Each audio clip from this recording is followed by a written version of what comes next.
ba guys, sinanap ko po si Kuya Malapitan nung nakaraan. Ngayon po, nagkita na po kami. Kagahapon lang po kagabi.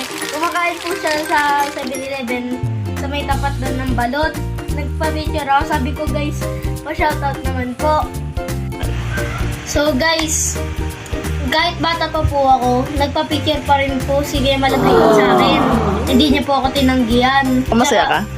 Opo. Na nagkita ka? Anong feeling mo nung nagkita kayo ni Kuya Malapito? Lalo na ako. Masaya ako. Tapos? Parang hindi ko Hindi mo ma-explain. pati yung puwet ko, ngumingiti eh. Ganon. Natuwa ka. Ito sa'yo, Kuya Malapiton. Kaya Dominic, sana ikaw naman makita ko para makapag